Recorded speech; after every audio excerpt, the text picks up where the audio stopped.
trio d'attaque. Moi, j'étais plutôt du parti que le trio Mbappé, Rodrigo, Vinicius allait très bien fonctionner. Je me dis, c'est des joueurs aux qualités indéniables. Ils sont tous trop forts. Je dis, ça va fonctionner, tu vois. C'est un peu comme l'année dernière, sauf que Bellingham va être derrière et ça va être Mbappé qui prend sa place, on va dire. Mais en fait, je crois que ça va être un peu plus compliqué que prévu, quoi. Parce qu'il y a deux choses qui me fait dire ça. Les trois, j'ai vu des images, je pense que je peux les retrouver facilement. Ils se marchaient sur les pattes. Les trois joueurs étaient à gauche. Mais c'est vraiment... il faut que je retrouve ça. C'est vraiment genre lunaire. Genre j'ai rarement vu ça. Et en plus même, on peut rajouter même à ça, le Bellingham, c'est un mec qui se porte un peu plus à gauche, tu vois. Ça se fait dans la même zone, les mecs. Regardez-moi ça. Dans la même zone, t'as Bellingham, Rodrigo, Vinicius, Mbappé. Ça veut dire que t'as personne dans l'axe et à droite. Et les gars, c'est la 85e. C'est pas un temps mort à la 30e minute. C'est le mec, les gars, il reste 5 minutes, ils perdent.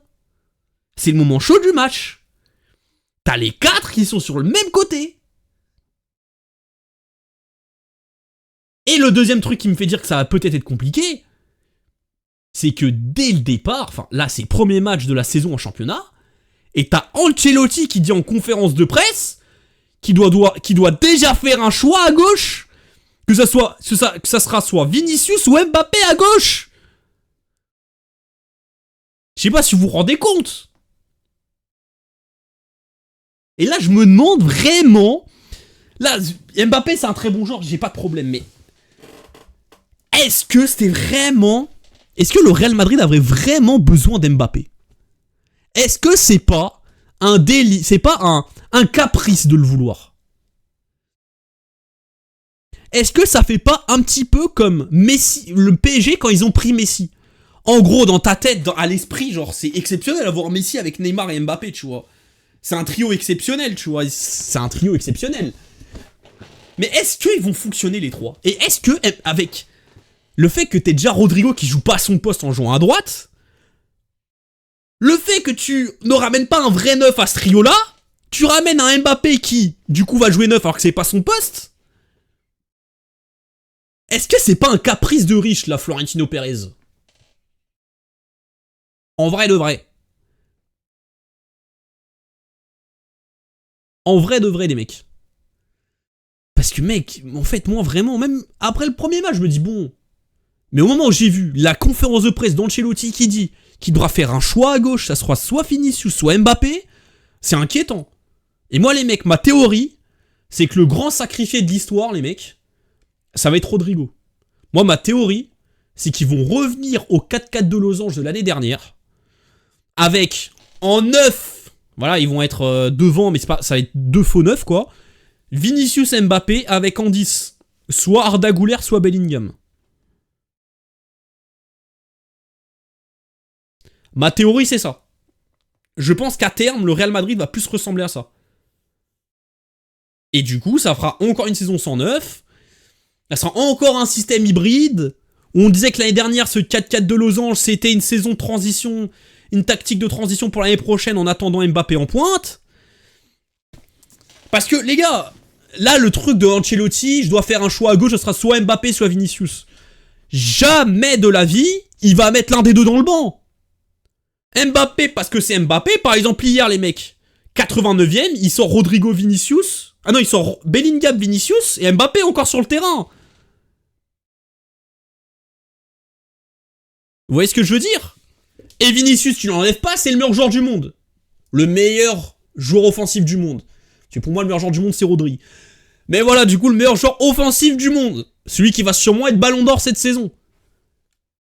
Ou alors, qu'est-ce qu'il va faire? Il va mettre Mbappé à droite, Vinicius à gauche, en pointe Rodrigo. Enfin, dans tous les cas, ça ne marche pas, même Rodrigo en 9, tu vois. Pour moi, j'ai l'impression qu'en plus, le Real Madrid, ils recrutent de moins en moins, ils recrutent vraiment au besoin. Même des fois, quand ils ont besoin, ils le font pas parce que peut-être que, vas-y, il y a un joueur qui sait jouer à ce poste-là, Comme la défense centrale, tu te dis, Tchouaméni peut jouer à ce poste-là, Kroos n'est pas remplacé parce que Bellingham va redescendre. Et bah, les mecs, moi, j'ai l'impression que... C'est que le premier match. Ils vont sûrement me faire mentir. Mais j'ai un peu peur que Mbappé, c'est un peu un caprice de riche de la part de Florentino Pérez et du Real Madrid. Ça va fonctionner dans des gros matchs, mais je me dis, dans la longueur, dans des petits matchs comme ça, qui ont des équipes fermées, surtout qu'en plus, t'as perdu Kroos au milieu de terrain, Kroos qui est l'organisateur de ton jeu, le mec qui met la balle où il veut, je pense que la perte de Kroos, c'est très dur, parce que ni Tchouaméni, ni Valverde, ni Bellingham, ni Brahim Diaz, après c'est des joueurs plus offensifs, ont cette capacité-là.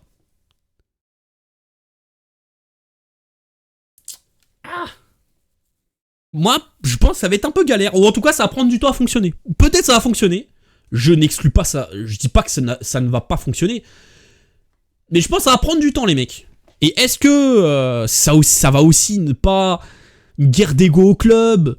Est-ce que Vinicius, je sais pas si...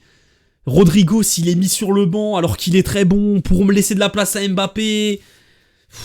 Est-ce que si Mbappé joue à gauche, je sais pas, Vinicius va aller à droite et en pointe Rodrigo, est-ce que ça va bien fonctionner? Est-ce que le fait que Bellingham sera peut-être aussi un peu plus sacrifié dans les changements, même Vinicius, tu vois, est-ce que il y aura pas une guerre d'ego, ça va pas éclater un truc au Real Madrid quand on voit ces dernières années, c'est vraiment des potes, tout le monde mouille le maillot et tout, est-ce qu'il va pas commencer à avoir une guerre d'ego? Je sais pas, mais en tout cas, j'ai la certitude que pour moi, c'est pas forcément un bon choix d'avoir ramené Mbappé. Genre, là, tout de suite, hein, cette année, je dis pas il y a 2 ans, tu vois. Genre là, cet été, de faire venir Mbappé.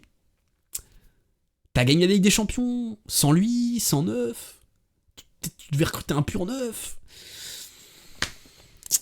Je sais pas, je suis vraiment pas sûr que ce soit le bon choix. Hein.